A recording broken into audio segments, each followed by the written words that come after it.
Varicose veins కి సరైన చికిత్స కోసం సంప్రదించండి ఎవిస్ హాస్పిటల్. నమస్తే రమగారు. నమస్తే జీ. రమగారు, ఏదైనా మంచి స్టోరీ చెప్తారా? పూర్వం ఒక పల్లెటూరులో ఒక ముసలావిడికి ఒక చక్కని కూతురు ఉండేది. వాళ్ళకి ఏమీ లేదు. వాళ్ళ ఆస్తి అంతా ఏదో జప్తయిపోయింది. భర్త మరణించాక ఆస్తులు కాస్తలన్నీ పోగొట్టుకున్నారు. పోగొట్టుకుంటే పిల్ల బహు చక్కటిది. చుట్టుపక్కల వాళ్ళు కనబడతాయని ఆవిడ అసలు ఆ పిల్లని పెద్దగా బయటికి రానిచ్చేది కాదు. అయితే ఒకసారి ఒక గ్రామాధికారి దగ్గర వీళ్ళ పొలం కొంత చిక్కుకుపోయింది. ఇప్పుడు మాట్లాడడానికి వెళ్తే ఆయన ఎప్పుడో రేపో ఎల్లుండో మీ వాకిట్లో ఇంటికి వస్తానన్నాడు. ఆయన వచ్చేసరికి ఒక 60-65 ఏళ్ళ వాడు, ఆయన పెద్దవాడు. అయితే ఆ సమయానికి ఈ పిల్ల కనపడింది. వాళ్ళ అమ్మాయి కనిపించేసరికల్లా ఆయన ఏమన్నాడు, నీ పిల్లని నాకు ఇచ్చి పెళ్లి చెయ్యి, పిల్ల ఎంతో అందంగా ఉంది, మీ పొలం వదిలేస్తానన్నాడు. ఆవిడంది చిన్న పిల్ల, నేను ఒప్పుకోను అనేసరికల్లా ఆయన ఏం చేశాడు, పొలం లాగేసుకుని వీళ్ళ ఇంటి మీదకి ఏదో ఒక తగాదా తెచ్చేవాడు. చుట్టుపక్కల వాళ్ళంతా ఎందుకు గ్రామాధికారితో తగాదా, ఆయన ఒట్టి రౌడీ, మంచివాడు కాదు, పిల్లని ఇచ్చేసే నీకు మాత్రం ఎవరున్నారు, ఏముందిలే ఇక ఆ రోజుల్లో చేసేవాడు. ఆవిడకేంటి ఇంత లేక కలిగిన ఒక్క పిల్ల, అదేమో చక్కటిది, చిన్నపిల్ల 14 ఏళ్ల పిల్ల 16 ఏళ్ళు ఉన్నాయి. దానికి ఇంత ముసలివాడితో పెళ్ళేమిటి?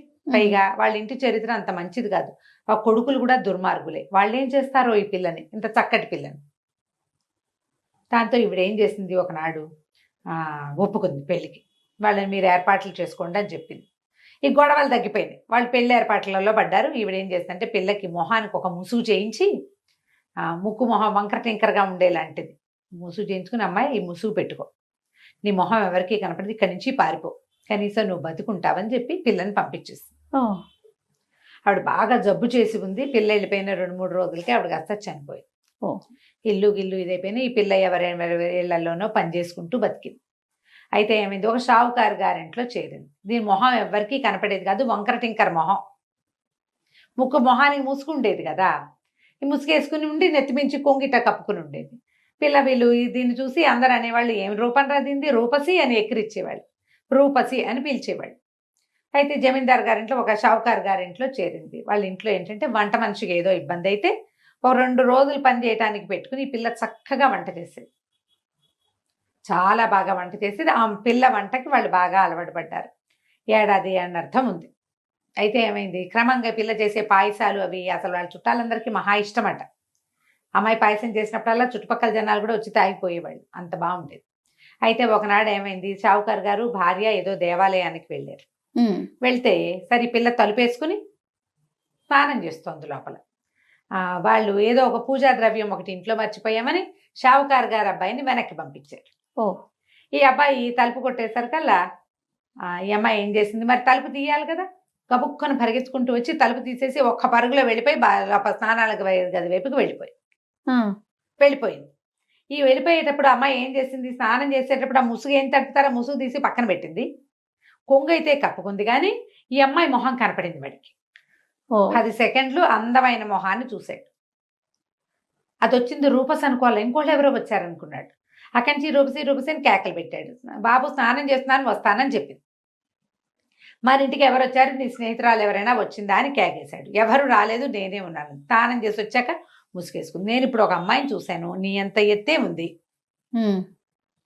ఆ పిల్ల మొహం ఎంతో బాగుంది. ఆ మాట చెప్పండి, ఇంకో అమ్మాయిని చూశాను, నీ అంత అమ్మాయి అంటే నన్నే చూసావు నువ్వు అంటుంది. నేను చూసింది నిన్ను కాదు, ఆ అమ్మాయి ఎవరో అని అంటాడు. సరే, అక్కడి నుంచి రోజు ఈ పిల్లని పరిశీలించడం మొదలుపెట్టాడు. దీని పాదాలు చేతులు అతి సుకుమారంగా ఉంటాయి, తెలుపు గోల్డ్ చక్కగా వేళ్ళు ఉన్నగా. మొహం బాగోదు, సాధారణంగా మొహం బాగోపోతే వాటి మీదకి ఎవరికి దృష్టి వెళ్ళదు కదా. అవునవును. కానీ వీడు ఇదే సైజ్ అమ్మాయి, నా అమ్మాయికి ఇది అబద్ధం చెప్తోందని చూడగా వీడికి ఏమర్థమైంది, దాని ముక్కు మొహం ఎందుకో వంకర టింకరగా ఉన్నాయి, కానీ దాని జుట్టు బాగుంది, దాని పర్సనాలిటీ బాగుంది, చేతులు పాదాలు చక్కగా అందంగా శుభ్రంగా కనపడుతున్నాయి, మంచి గుడ్ ఫిగర్లో ఉంది పిల్ల, 17-18 ఏళ్ల పిల్ల. గమనించగా ఇతనికి ఏమర్థమైంది, ఈ అమ్మాయే ఆ అమ్మాయి ఖచ్చితంగా. ఈ మొహం, ఈ కనపడుతున్న మొహం మాత్రం కాదు. ఒక 6 నెలలు దాని వెనకాల తిరిగి అది ముసుగు లేకుండా ఇంకోలా ఉంటుందని కనిపెట్టాడు. కనిపెట్టి అక్కడి నుంచి ఈ పని పిల్లని పెళ్లి చేసుకుంటానని పెట్టాడు వాళ్ళ అమ్మ దగ్గర. వాళ్ళమ్మ, ఒరే బాగుండరు, నువ్వు అనాకారిగా ఉన్న పిల్లని చేసుకోవటం ఏంటో, అది ఎంత వంట బాగా చేస్తే మాత్రం, వంట బాగా చేస్తుంది, చాలా రుచిగా చేస్తుంది, చక్కగా అన్ని పనులు చేస్తుంది, బుద్ధిమంతురాలు, కానీ ఇంత వికారమైన పిల్లని చేసుకోవడం ఏంటంటే, అమ్మ అది వికారమైన పిల్ల కాదు అని చెప్పి ఏం చేశాడు, తల్లికి ఈ అమ్మాయి మొహం మీద ఉన్న ముసుగు లాగేసి చూపించేశాడు. ఓ దాంతో తల్లి ఆశ్చర్యపోయింది, ఎంత చక్కటి పిల్ల, కాగడ వేసి వెతికినా మన వాళ్ళలో ఇట్టటి పిల్ల దొరకదు. ఇట్లా ఆలోచించుకుని బతిమలాడుకుని పిల్లనిచ్చి పెళ్లి చేసుకున్నారు. అయితే ఈ పెళ్లి చేసేసరికల్లా ఏమైంది, పెళ్లి చేయటానికి వీళ్ళకి ఒక మంత్రవాది అయిన పురోహితుడు ఒకడు వచ్చాడు. ఆయన కన్నుబడింది ఈ పిల్ల మీద. అయ్యో ఎంత బాగుంది, ఈ పిల్లని ఎట్లాగైనా స్వాధీనపరచుకోవాలనుకున్నాడు. తీసుకెళ్ళిపోవటం కాదు, స్వాధీనం చేసుకోవాలి అంతే. చూస్తూ ఉండేవాడు వచ్చినప్పుడల్లా పరిశీలనగా. కొంతకాలం గడిచింది, పెళ్ళై 2-3 సంవత్సరాలు అయింది, 20 ఏళ్ళు దాటినాయి. ఆ పిల్లకి పిల్లలు కలగలేదని పిల్లల కోసం గురువారిని అడిగారు, గురుస్వామిని. అమ్మాయికి సంతానం కలగలేదు, ఇంకా పెళ్ళై 3 సంవత్సరాలు అయిపోయింది అని అడిగేసరికల్లా ఈయన ఏమన్నాడు, మనకి రొట్టె విరిగి నేతిలో పడిందని, సరే ఏదో పూజ చేస్తానన్నాడు. పూజ చేస్తానంటే ఈ పిల్లకి మొదటి నుంచి ఆయన చూపులు నచ్చేవి కాదు. పైగా ఈయన మంత్రవాది. మగవాడి చూపుని పచ్చికెట్టేస్తారు, ఆడవాళ్ళకి తెలిసిపోతుంది వీడు దురుద్దేశంలో ఉన్నాడు అని. సరే ఏం చేసింది, పూజ కూర్చోబెట్టారు. పూజకి ఎట్లా కూర్చోబెట్టాలి, ఏకాంతంగా కూర్చోబెట్టాలి. పూజ కూర్చోబెడితే ఆయన ఏం చేశాడు, ఆ పూజ ఓంబం అన్ని డామ్ డిస్కు చేసి, అత్తగారు కూడా ఉన్నారు, ఏకాంతమేం కాదు ఉన్నారు అందరూ కూడా, కొన్ని వక్కలు చేతులు పెట్టి ఇవి నువ్వే తినాలని చెప్పాడు. ఈ పిల్ల ఏం చేసింది, కామ్గా ఈ ప్రసాదం చేయటానికి ఆ పాత్రలు ఈ పాత్రలు అన్నీ పెడితే ఆ పాత్రల్లో జారవిడిచేసింది. వేరే వక్కలేదో తనకి ఇంట్లో ఉన్నవి రొంటిని దోపుకున్నది ఒకటి నోట్లో వేసుకుని నవ్విలినట్టు చూపించేసరికి ఇది మధ్యాహ్నం అయిపోయింది పూజ. సరే సాయంకాలానికి గురుస్వామి గారు వెళ్ళిపోయాడు.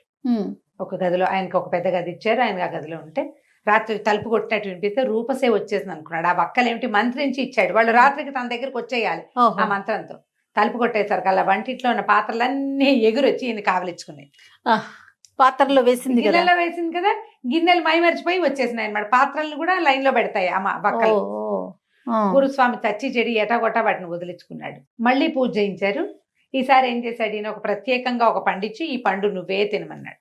ఆ అమ్మాయి ఏం చేసింది, ఆ మంత్రించి ఇచ్చిన పండుని జాగ్రత్తగా పెట్టుకుని ఇంకో పండు తీసు తిన్నానంతే. వెళ్తూ వెళ్తూ పూజలో నుంచి బయటికి వెళ్ళిపోతూ ఆ సావిట్లో ఒక దున్నపోతూ గడ్డి మేస్తుంటే, దున్నపోతూ గేదెలు ఉంటే ఓ గేదె ముందు పడేసింది.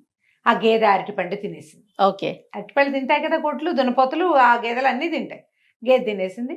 రాత్రికి మళ్ళీ గురుస్వామి గారి తలుపు తట్టింది. ఆ గేదె ఆయన వెనకాల పడి మరి మంత్రించబడింది, వాడి దగ్గరికి వెళ్ళాలని ఇక తెగ కుమ్మింది ఆయన్ని. సావు తప్పి కన్ను లొట్టపోయింది. ఈ తేప ఏం చేశాడు, తమలపాకులు ఇచ్చాడు 3వ పూజకి. ఆ అమ్మాయి ఏం చేసిందంటే ఆ తమలపాకుని ఈ చిన్న కొంగులో నుంచి చిన్న దారం తీసి ఒక పక్కన ఒక దుడ్డుకర్ర ఉంటే దుడ్డుకర్ర కేసి కట్టేసింది. రాత్రి దుడ్డుకర్ర గురుస్వామికి భరతం పట్టింది, అది చితకొట్టేసింది. ఏం చేయాలో తెలియలే, ఇట్లా మంత్రాలతోటి లాభం లేదు, మంత్రాలకు చింతకాయలు రాలవు, ఈ పిల్లని ఇంకోటి చెయ్యాలని ఏం చేశాడు, వీళ్ళ ఇంట్లోనే ఒక అవుట్ హౌస్ లాంటి దాంట్లో ఉంటున్నాడు కదా, వీళ్ళని ఎక్కడికో దేవాలయానికో ఎక్కడికో అందరిని వెళ్ళి రండి అని పంపించి ఆ అమ్మాయి గదిలో ఓ పక్కగా తనవే చెప్పులు, ఓ కండువ, తర్వాత ఒక పాందాను, తమలపాకులు వేసుకునే బాక్స్ మగవాళ్ళు వాడేది పెట్టేశాడు. పెట్టేసి మర్నాడు ఏం చెప్పాడంటే, మీ అత్తగారికి మీ అబ్బాయి మీ కోడలికి ఎవరితోటో సంబంధం ఉంది, మీరు దేవాలయానికి వెళ్ళినప్పుడు వాడు ఎవడో ఇక్కడికి వచ్చి ఉన్నాడు అని చెప్పాడు. ఇంట్లో నిరూపించి చూసేసరికల్లా ఎవరివో జత చెప్పులు అన్ని కనిపించేసరికల్లా వాళ్ళు చాలా అసహించుకున్నారు. ఇంత ప్రేమించాను ఈ అమ్మాయి ఇంత పని చేసింది అని భర్త, అయ్యో కులం గోత్రం చూసుకోకుండా పెళ్లి చేసుకుంటే పిల్ల పరువు తీసిందే, షావుకారు గారింటికి ఎవడో పరాయి మగవాడు కోడల కోసం వస్తున్నాడంటే ఎంత పరువు తక్కువ, తెగ దుఃఖించారు. దుఃఖించేసరికల్లా అమ్మాయిని బయటికి పంపేస్తామన్నారు. అంటే ఇతను ఏమన్నాడు, చిచ్చి అలా వద్దు, అమ్మాయి ఇంతకాలం ఉండి మిమ్మల్ని ఇంత లైన్లో పెట్టేసింది అంటే ఇది మామూలు మనిషి కాదు, ఏదో మంత్రగత్త అయింటుంది, ఏదో మంత్రాల పిల్ల, పెట్టెలో పడుకోబెట్టేసేద్దాం, ఆ పెట్టె తీసుకెళ్ళి నేను సముద్రంలో పారేస్తా, మళ్ళీ మన జోలికి రాకుండా ఉంటుంది, లేకపోతే మీ ఆస్తులన్నీ పోతాయని బెదిరించాడు. అక్కడి నుంచి ఏమైంది, సరే రాత్రికి ఏదో పాలు కల్పించి పాలల్లో కొంచెం నిద్ర మందు కల్పించేశారు. ఆ నిద్రపోతున్న అమ్మాయిని పెద్ద పెట్టెలో పెట్టించి ఆ పిల్లని ఆ పెట్టెని ఈ గురుస్వామికి అప్పచెప్పారు. ఈయన ఏం చేశాడు, 4 మనుషులతోటి మోయించుకుని ఇక్కడ ఎక్కడా కాకుండా ఈ ఊరికి కొంచెం దూరంగా ఇంకో చిన్న ఊళ్ళో ఉన్న ఒక పేదరాశి పెద్దమ్మ అతనికి దూరపు చుట్టం, ఆ చుట్టం ఇంట్లో పెట్టించాడు.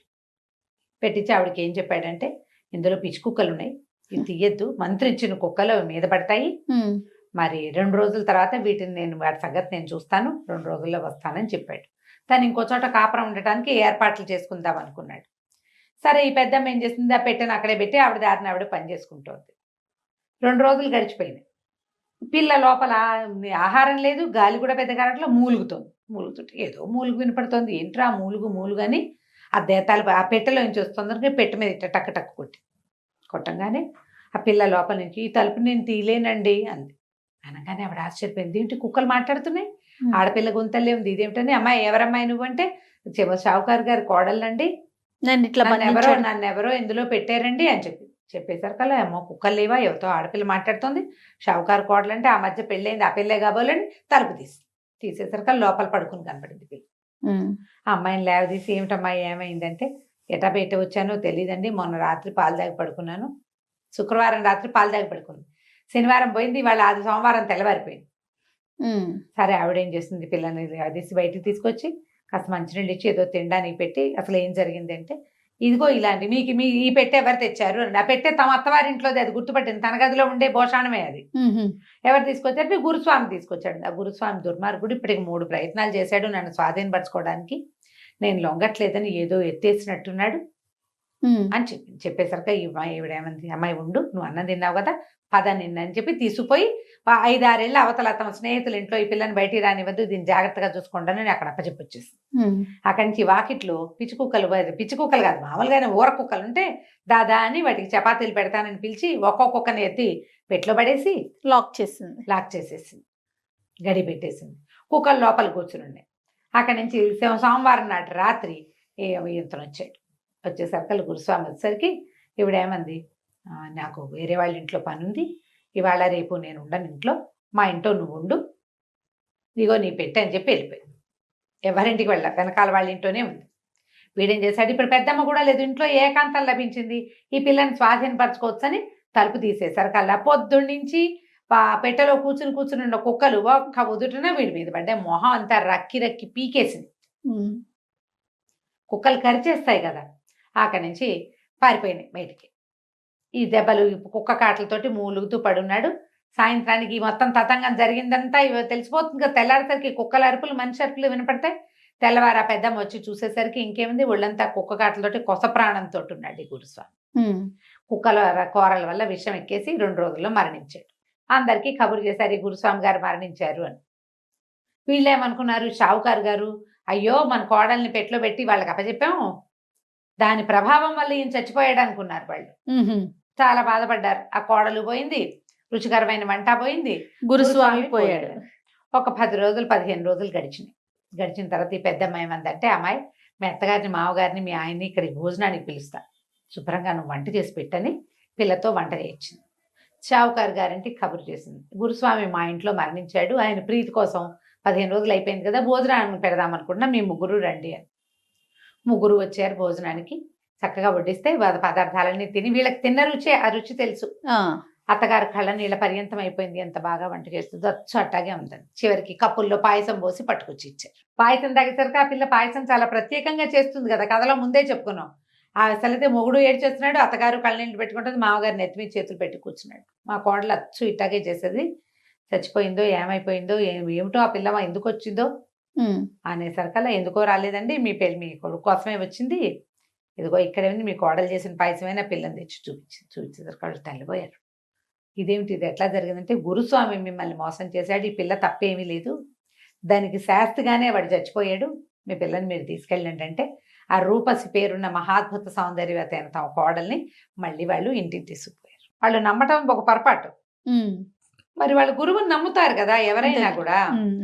అలాగే ఇట్లా మోసం చేసే గురువుల్ని ఇప్పుడు చూస్తున్నాను. అవునవునండి, బోళ్ళని కథలు ఉన్నాయి దీని మీద. కోకొల్లలు ప్రత్యక్షమైనవే. అవును, మనకి రెగ్యులర్ గా జరిగేవి. నిజ జీవితంలోనే గురువుల్ని నమ్మి ఇలా మోసపోతున్న కథలు మనకు చాలా కనపడుతుంది. కథ కంచికి మనం ఇంటికి. రైట్. నమస్తే.